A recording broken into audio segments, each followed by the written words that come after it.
One of the most common mental shortcuts that quietly shapes our thinking is the availability heuristic. It's a bias that makes us judge how likely or common something is based on how easily examples come to mind. Imagine hearing about a plane crash on the news. For weeks afterward, the vivid images replay in your mind, and suddenly flying feels far more dangerous than driving. Yet statistically, air travel is much safer. What's happening isn't a shift in reality. It's your brain overestimating risk because the memory of that event is so fresh and emotionally charged. The availability heuristic works the same way in countless situations. People may believe shark attacks are common because they see them portrayed in movies and headlines, while far more mundane dangers, like slipping in the bathroom, are overlooked. It's why lottery tickets sell. We can easily picture the smiling winners, but rarely the millions of losers. Our brains are wired to rely on mental shortcuts. They help us make quick decisions without endless analysis. But this shortcut often leads us astray. We confuse memorable with probable and easy to recall with true. The danger lies in how natural it feels. When something springs to mind quickly, it convinces us that it must be important or frequent, even when the data tells a different story. The only way to counter this bias is to step back and ask, am I judging based on facts or just on what's easiest to remember? By grounding our decisions in evidence rather than impressions, we resist being misled by the vivid but unrepresentative stories our minds prefer to tell. Would you like me to also rephrase confirmation bias and availability heuristic together as a single, flowing piece, since they often overlap in how they shape human reasoning? Framing effect shows us that how information is presented can be just as powerful as the information itself. Imagine a doctor tells you a surgery has a 90% survival rate. That sounds reassuring. But if the same doctor instead says there's a 10% chance of death, the very same procedure suddenly feels much riskier. Nothing about the facts has changed, only the framing. This is the framing effect, a cognitive bias where our choices are shaped more by presentation than by reality. Positive framing makes options seem safer or more appealing, while negative framing makes them feel riskier, even when they're identical. Marketers, politicians, and media outlets use this constantly. Grocery stores know you're more likely to buy beef labeled 80% lean than 20% fat, even though they're the same product. A politician might boast that unemployment has dropped to 5%, which feels optimistic, or warn that millions are still unemployed, which feels alarming. The facts stay the same, but our perception shifts. Psychologists Amos Tversky and Daniel Kahneman illustrated this in a famous study. Participants were asked to choose between two treatments for a deadly disease, one described in terms of lives saved, the other in terms of lives lost. The outcomes were mathematically identical, yet most people chose the lives saved option. Our brains are naturally loss-averse, so the way information is framed nudges us towards certain decisions without us realizing it. The framing effect shapes financial choices, social debates, even personal relationships. Which words get emphasized, gain or loss, success or failure, can alter our judgment. To resist, pause and ask, am I responding to the actual facts, or just the way they were worded? Because sometimes, the line between good and bad isn't in reality at all, it's only in the framing.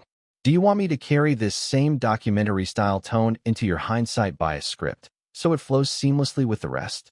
Representativeness Heuristic shows how easily our brains mistake stereotypes for truth. Picture this. You meet a quiet, book-loving man who wears glasses and enjoys poetry. Instinctively, you might think, he must be a librarian. But statistically, he's more likely to be a farmer, simply because there are far more farmers than librarians in the world. This is the representativeness heuristic at work, a mental shortcut where we judge likelihood not by actual probability, but by how much something matches our mental image or stereotype. Our minds crave patterns, so when someone fits a familiar mold, we assume they belong there, even if the odds say otherwise. Take startups as another example. If you hear about a hoodie-wearing, college dropout founder, you might think, the next Zuckerberg. In reality, most startups fail, and most dropouts don't become billionaires. The stereotype makes us overlook the numbers. Psychologists Amos Tversky and Daniel Kahneman illustrated this bias in a classic experiment.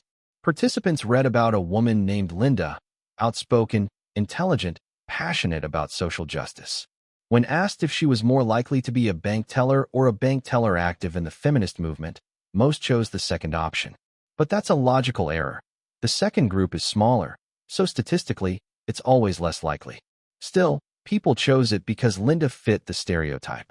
The representativeness heuristic doesn't just influence thought experiments, it affects real decisions. Hiring managers might favor someone who looks the part. Jurors might assume guilt or innocence based on appearances.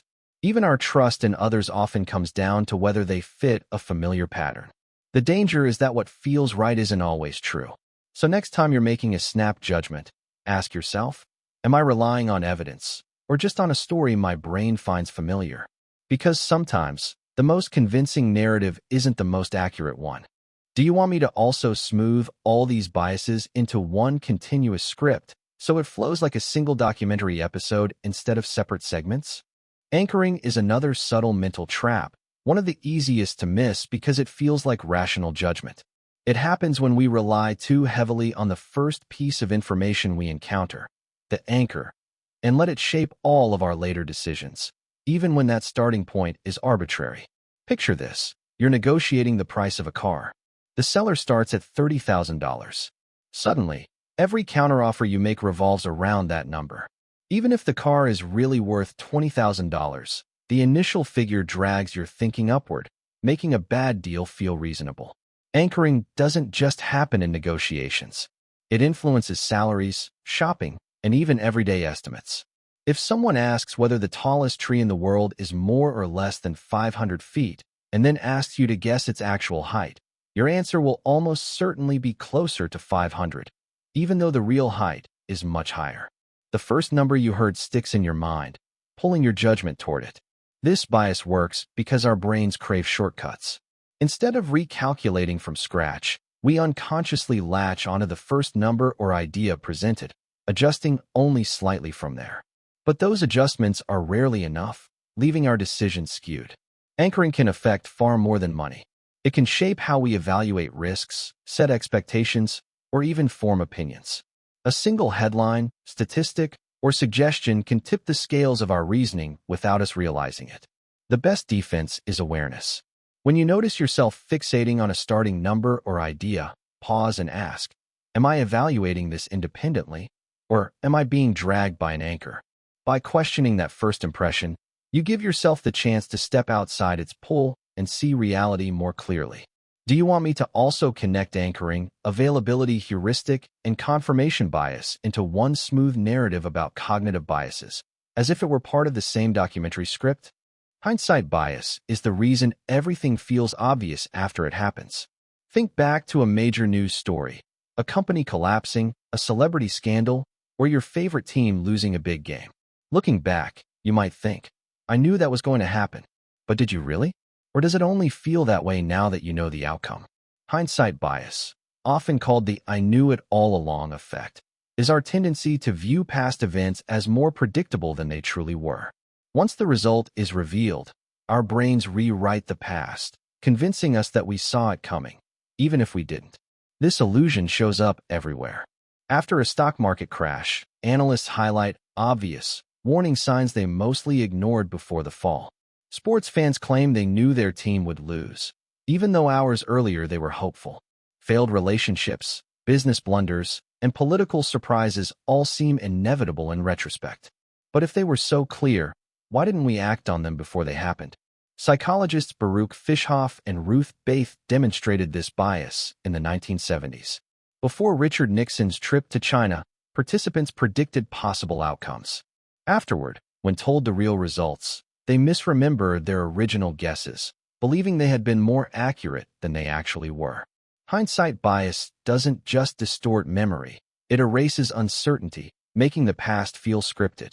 The danger is that it inflates our confidence in predicting the future. We start believing we understand the world better than we do, which can lead to poor decisions and missed opportunities to learn from mistakes. The truth is, life is unpredictable. But hindsight bias smooths out the rough edges, giving us the comforting illusion that events were inevitable all along, when really, they weren't. Want me to keep the next bias you give me in this same documentary-style voiceover style, so it all fits together like one continuous series? Anchoring bias is one of the most subtle ways our brains deceive us, precisely because we rarely notice it. Picture this. You walk into a store searching for a new jacket. The first one you see is priced at $500.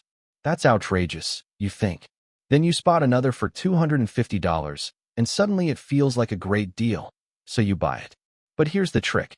If you had seen the $250 jacket first, you probably would have thought it was overpriced. The $500 price tag wasn't just a number. It was an anchor that reshaped your sense of value.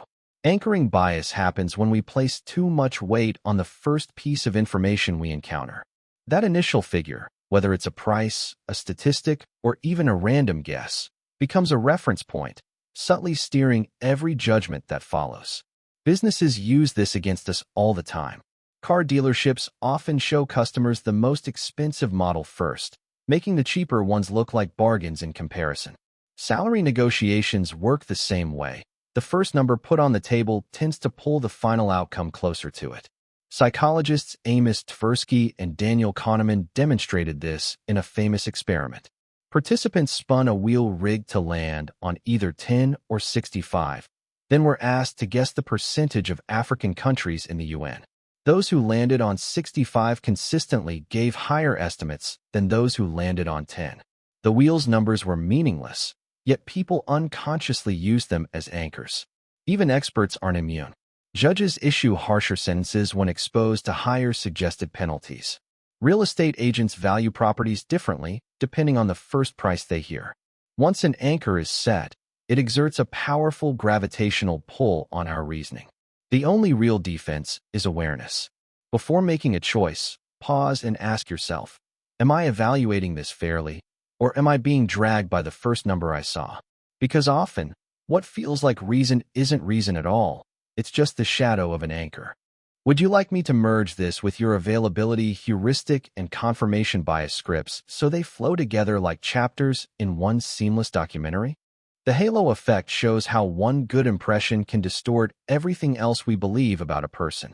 Think about a celebrity you admire. Maybe they're charming in interviews, stylish, and always seem confident.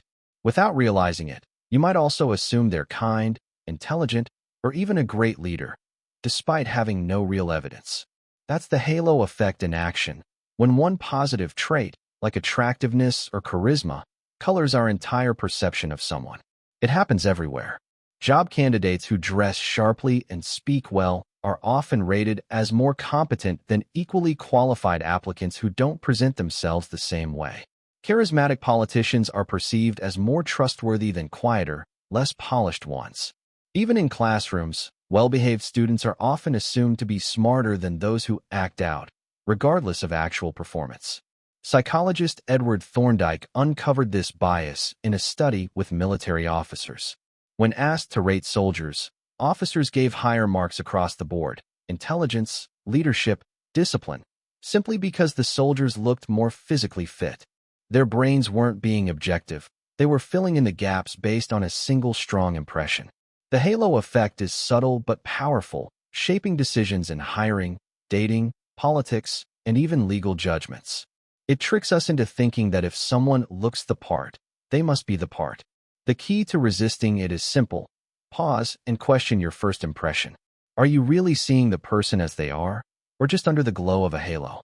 Because what shines on the surface doesn't always reflect the truth underneath.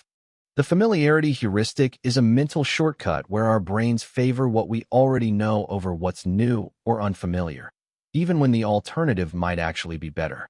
Think about how you keep ordering the same meal at your favorite restaurant.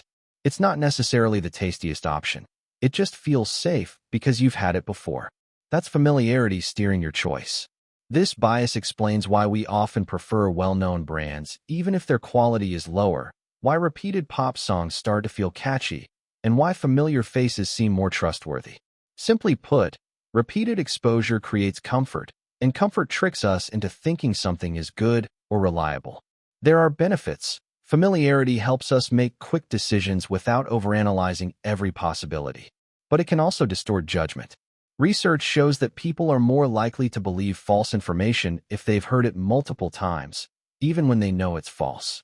The more something is repeated, the more true it feels. It also affects relationships.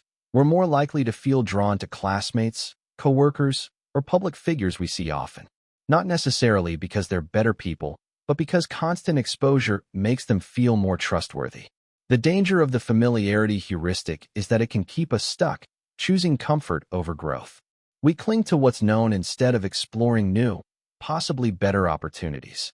So next time you catch yourself picking the safe, familiar option, ask, am I choosing this because it's truly the best, or just because it feels recognizable?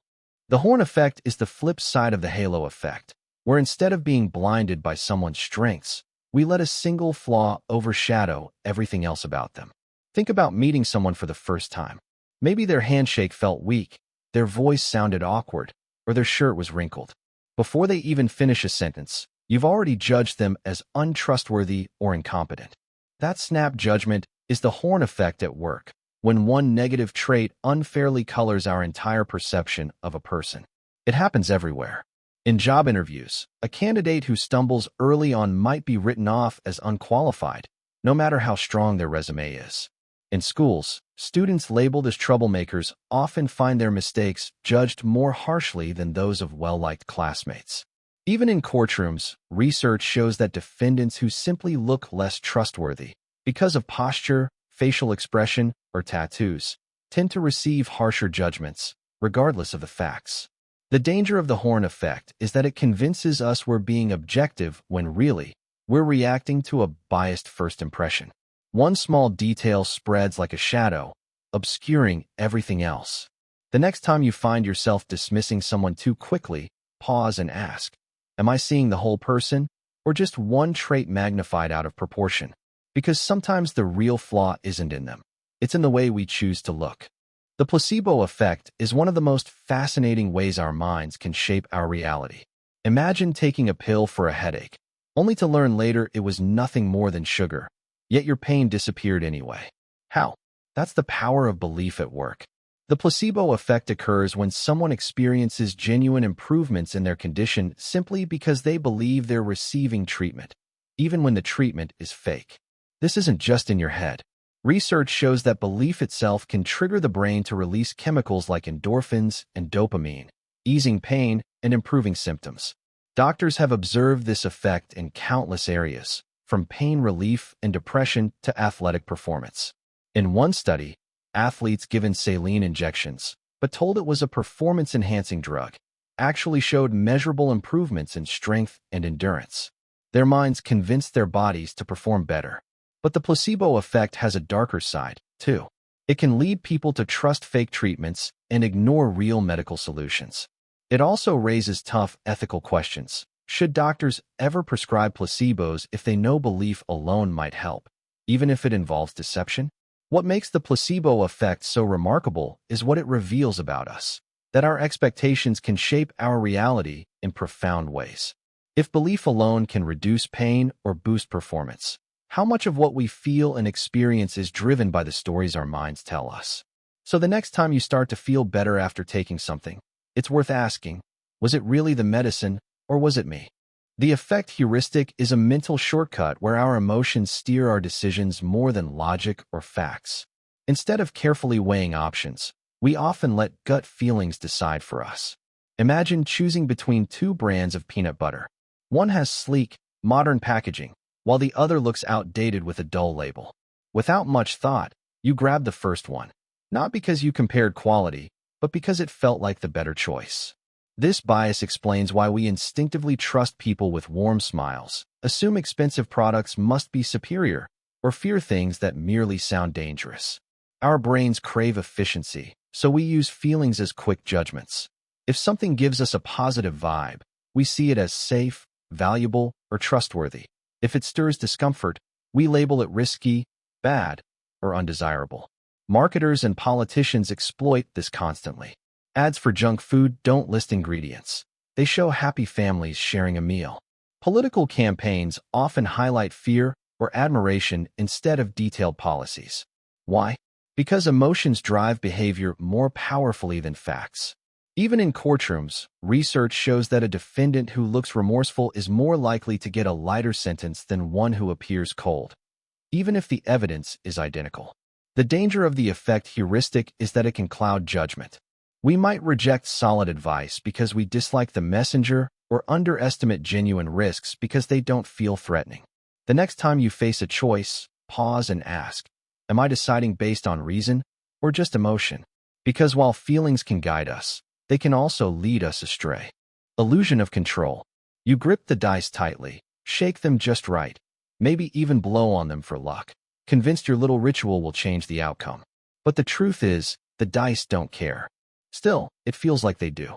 This is the illusion of control, our tendency to believe we can influence random events. Gamblers rely on lucky rituals. People press elevator buttons repeatedly to make it come faster. And investors swear their strategies can beat the market, even when chance plays a much larger role than they admit. It's not just superstition, it's built into how we think. Studies show people prefer choosing their own lottery numbers, believing it boosts their odds, even though the probability is exactly the same. Sports fans think their cheers affect the game.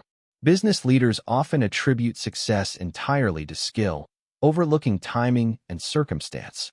This bias cuts both ways. On one hand, the illusion of control fuels confidence, motivating us to take risks and push through challenges. On the other, it can breed overconfidence, making us believe we can manage outcomes that are far beyond our reach. That's how gamblers lose fortunes, traders bet too big, and people stay stuck in failing situations, convinced they can fix what isn't theirs to control. So the next time you catch yourself clinging to a ritual, making a wish, or believing you can bend randomness to your will, pause. A little illusion can be motivating, but real strength lies in knowing when to let go. The nocebo effect is the unsettling counterpart to the placebo effect, the mind's ability to make us feel worse simply because we expect to. Imagine a doctor warning you that a medication might cause nausea. The next day, you feel sick, only to learn you never even took the medication. What you experienced wasn't chemistry, but psychology. Unlike the placebo effect, which tricks us into healing, the nocebo effect convinces us we're suffering, even when nothing harmful is happening. Studies show that patients told to expect side effects often report them, even from harmless treatments. In one experiment, people warned about headaches were far more likely to feel them than those who weren't warned. The discomfort came not from the treatment, but from expectation itself. This phenomenon can be so powerful that in rare cases, people have become gravely ill, or even died, because they believed they were terminally sick, only to later learn their diagnosis was wrong. The mind's influence over the body can be devastatingly strong. But the nocebo effect isn't limited to medicine. It shows up in daily life, too. If you're convinced staying late at work will leave you exhausted, you'll likely feel drained even after plenty of rest. If you believe a food will make you sick, nausea might strike before your first bite. Our expectations don't just shape how we see reality, they can physically create it. So the next time you hear about a side effect, superstition, or warning, pause and ask, is this really happening, or am I making it happen? Because sometimes, expecting the worst is all it takes to bring it to life. The focusing effect is a bias that makes us believe one single factor will define our happiness or satisfaction, while ignoring all the other elements that matter just as much, if not more. Imagine being asked, would you be happier living by the beach instead of in a crowded city? Most people would instinctively say yes. After all, who wouldn't trade traffic and gray skies for palm trees and ocean breezes? But research shows that people who move to paradise locations aren't any happier in the long run. That's because while they focus on the weather, they overlook everything else that shapes daily life: relationships, work stress, health, and personal fulfillment. The focusing effect tricks us into fixating on one appealing detail, like a high salary, prestigious school, or perfect-looking partner, while minimizing the importance of other factors. A job with great pay may also bring long hours and stress. A car with excellent mileage might be uncomfortable to drive. A relationship built on attraction alone may lack deeper compatibility. The problem is that by zeroing in on one shiny feature, we make short-sighted choices and set ourselves up for disappointment. Life satisfaction rarely comes from one variable. It's the balance of many. So the next time you catch yourself thinking, if only I had this one thing, I'd be happy, pause and ask, am I seeing the full picture or just the detail that's easiest to focus on? Because often, the real key to happiness isn't what captures our attention. It's everything else we forget to consider. Superstition. You're heading out the door when you realize you don't have your lucky pen. Suddenly panic sets in. You dig through drawers, convinced that without it, you'll fail. Deep down, you know the pen has no power over your knowledge, yet the feeling is hard to shake. That's the strange pull of superstition. We toss salt over our shoulders, avoid walking under ladders, and knock on wood. Rituals we secretly believe can alter reality. Logically, it makes no sense. How could a black cat crossing your path decide your future? But to the brain, patterns are everything. When something good or bad follows a certain action, we connect the two, even if they're completely unrelated. This isn't a modern quirk, it's ancient. Warriors once carried charms into battle for protection. Today, athletes cling to pre-game rituals, convinced they boost performance.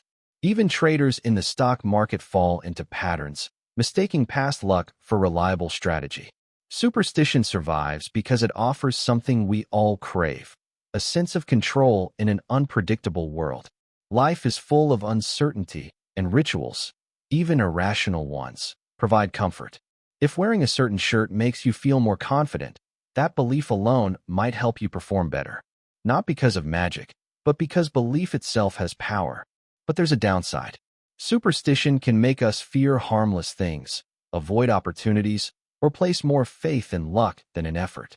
So the next time you hesitate at a crack in the sidewalk or dread Friday the 13th, ask yourself, are you controlling the superstition, or is it controlling you? Barnum Effect. You sit across from Madame Celeste as she gazes into your soul. After a long pause, she says, you can be outgoing at times, but you also need your space. You have big dreams, but sometimes hold yourself back. People don't always see how much you care, but deep down, you have a strong sense of loyalty. Your jaw drops. How could she know all that about you? The truth is, she doesn't. She's simply using the Barnum Effect, the art of delivering broad, vague statements that feel deeply personal but actually apply to almost everyone. The term comes from showman P.T. Barnum, who famously said, there's a sucker born every minute. Unlike the Forer effect, which describes how people believe generic personality feedback, the Barnum effect highlights how vague claims are intentionally crafted to mislead us into thinking they're specific. Fortune tellers, astrologers, psychics, and even certain personality quizzes rely on this trick. The power of the Barnum effect lies in how our minds work. When someone tells us something about ourselves, we naturally search for ways to make it fit, even overlooking details that don't. That's why horoscopes feel accurate, why cold readings seem spot on, and why online quizzes can feel eerily true. The real magic is in our own interpretation. Once you recognize the Barnum effect, you'll start spotting it everywhere. The next time a description feels like it was written just for you, pause and ask, was it really personal, or just a clever mirror reflecting what I wanted to see? Magical thinking. Your team is down by 5 points. In desperation, you whisper, if they score on this play, we'll win. The ball swishes through the net, and suddenly your heart races. Did you just influence the game? That's magical thinking. The belief that our thoughts, words, or small actions can affect reality in ways that defy logic. It's why we blow out birthday candles with wishes, avoid saying something out loud for fear of jinxing it, or cling to lucky objects. Deep down, we know our thoughts can't control the universe, but our brains love patterns. When coincidences line up, we take them as proof. Children naturally think this way, imagining stuffed animals have feelings, fearing cracks in the sidewalk, or believing their thoughts alone can change the world. But even as adults, we don't completely grow out of it. If someone handed you a sweater once owned by a criminal, you'd probably feel uneasy, even though the fabric itself is unchanged. Magical thinking can be harmless, even comforting. It gives us a sense of control in an uncertain world. But it can also mislead us. Believing positive thoughts alone will erase bad news might keep someone from taking real action. In extreme cases, this mindset fuels pseudoscience, conspiracy theories, and irrational fears. The truth is, Reality doesn't bend to our thoughts, but our thoughts do influence our choices, and our choices shape the world. So maybe the real magic isn't in the rituals we cling to, but in how our beliefs guide the actions we take. For effect, instead of personalized feedback, every student is given the same comment. You have a strong ability to think critically, but sometimes you second-guess yourself. Your writing is engaging, though the structure could be improved. Keep pushing yourself and you'll achieve great things. Most students nod in agreement, convinced the teacher truly understands their strengths and weaknesses. What they don't realize is that the feedback isn't personal at all. It's a one-size-fits-all statement crafted to sound individualized. This is the Forer effect in action, our tendency to interpret vague, general statements as uniquely meaningful to us. Psychologist Bertram Forer demonstrated this when he gave students what appeared to be personalized personality test results. The twist? Every student received the exact same generic description, yet nearly all rated it as highly accurate. This bias influences everything from personality quizzes and workplace evaluations to medical self-diagnosis. When someone offers an insight that feels deeply personal, we rarely stop to ask, is this truly about me? Or could it apply to almost anyone? It's a reminder that not all insights are as personal as they appear. We just convince ourselves they are.